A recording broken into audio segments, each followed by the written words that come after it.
여러분 안녕하세요. 찾아가는 새벽기도 시카고 예수사랑교회 조선영 목사입니다. 오늘도 변함없는 주님의 은혜와 평강이 저와 여러분의 삶의 종일 풍성하기를 기도합니다. 오늘 말씀은 시편 144편 1절에서 9절까지 말씀입니다.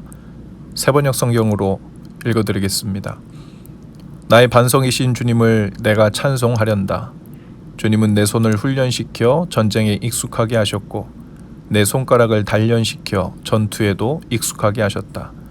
주님은 나의 반석, 나의 요새, 나의 산성, 나의 구원자, 나의 방패, 나의 피난처, 뭇 백성을 나의 발 아래에 굴복하게 하신다. 주님, 사람이 무엇이기에 그렇게 생각하여 주십니까? 인생이 무엇이기에 이토록 생각하여 주십니까? 사람은 한낱 숨결과 같고 그의 일생은 사라지는 그림자와 같습니다. 주님, 하늘을 낮게 들이우시고 내려오시며 산들을 만지시어 산마다 연기를 뿜어내게 하십시오. 번개를 번쩍여서 원수들을 흩으시고 화살을 쏘셔서 그들을 혼란에 빠뜨려 주십시오. 높은 곳에서 주님의 손을 내미셔서 거센 물결에서 나를 끌어내시고 외적의 손에서 나를 건져 주십시오. 그들의 입은 헛된 것을 말하며 그들이 맹세하는 오른손은 거짓으로 속이는 손입니다. 하나님, 내가 하나님께 새 노래를 불러드리며 10줄 검은고를 타면서 하나님을 찬양하겠습니다. 아멘. 시편 144편은 다윗의 시로 알려져 있습니다. 벌게이트 역이라는 성경이 있는데요. 5세기 초에 교부였던 제롬에 의해서 약 15년에 걸쳐 번역된 라틴어 성경입니다.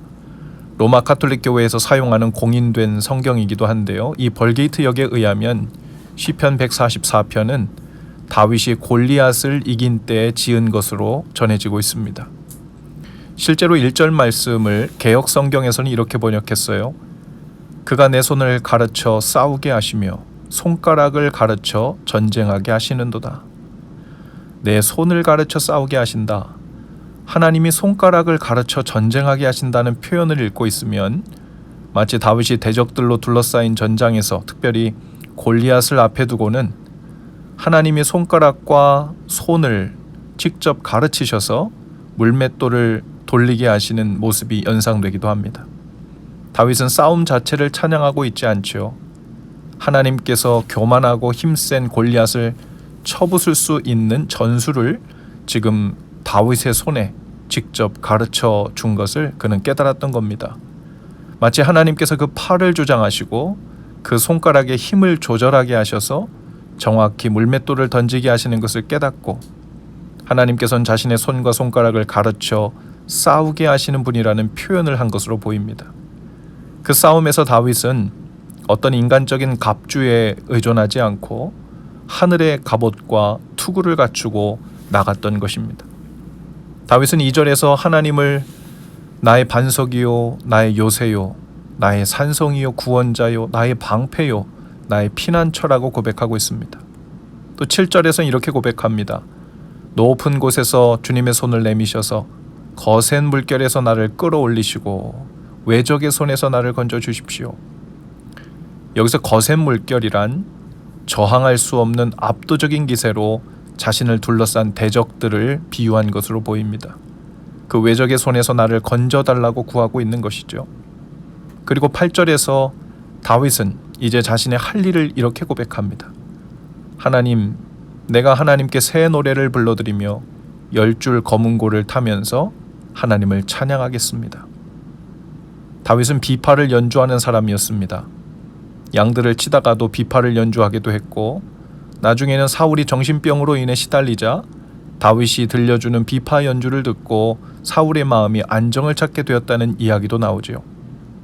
다윗은 대적들로 둘러싸인 상황에서 자신은 하나님께 새 노래를 부르겠다고 합니다. 10줄 비파를 타면서 하나님을 찬양하겠다고 고백하고 있습니다. 다윗은 본래 사람들과 싸우는 법을 배운 적이 없습니다. 군사훈련을 받은 적도 없지요. 다만 자신이 돌보는 양도를 지키기 위해 물맷돌을 던져 맹수들을 쫓아내곤 했을 뿐이지요. 그런 다윗이 골리앗과 겨루어 이긴 일이 단순히 물맷돌 실력이 좋아서만은 아님을 알았을 것입니다. 또한 그 이후에도 다윗은 군대 장관이 되어서 여러 전장에 나가게 되는데 나가는 족족 승리를 거두고 돌아옵니다. 군사 훈련도 받은 적 없는 다윗이, 칼 쓰는 법도 배운 적 없는 다윗이 전장에서 사람들을 향해 물맷돌을 연신 날려서 승리한 것은 물론 아니겠죠. 사용해 본 적 없는 칼을 가지고 나갔지만 하나님께서 그 손을 가르치시고 손가락을 가르쳐 싸움에서 이기게 하신 것입니다. 다윗은 그 손과 손가락은 하나님께 맡겼고 골리앗을 만났든 전장에 나갔든 그 싸움은 하나님께 맡겨드렸던 겁니다. 그의 진짜 전투 무기는 칼이나 물맷돌이 아니라 10줄 비파였던 것입니다. 새 노래로 하나님을 찬양하면서 하나님을 나의 방패요 요새요 반석으로 삼는 다윗의 그 고백이 다윗을 진정으로 무장시켜 주었고, 하나님의 도우심으로 무장한 다윗은 그야말로 천하무적이었던 것입니다. 오늘 저와 여러분도 사는 동안 여러 인생의 싸움들에 직면할 것입니다.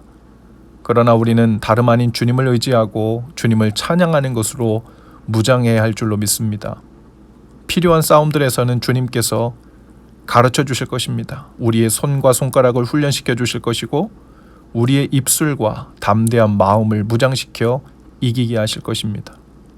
이 아침 하나님을 의지하고 찬양함으로 전신갑주를 취하여 세상 속으로, 문제들 속으로, 또 거센 물결과 같은 상황 속으로 들어가되 주님의 도우심으로 승리하시는 날 되실 수 있기를 주님의 이름으로 축복합니다. 기도합시다. 주님, 오늘도 거센 물결처럼 거부할 수 없는 삶의 문제들로 둘러싸인 이 삶의 전장으로 나가는 주의 백성들의 손을 가르치시고 입술과 마음을 가르치셔서 주 안에서 승리케 하시고 이기게 하시고 평안을 취하게 하옵소서. 예수님 이름으로 기도합니다. 아멘. 여러분, 오늘도 예수 사랑으로 화이팅입니다. 내일 아침에 다시 찾아뵙지요.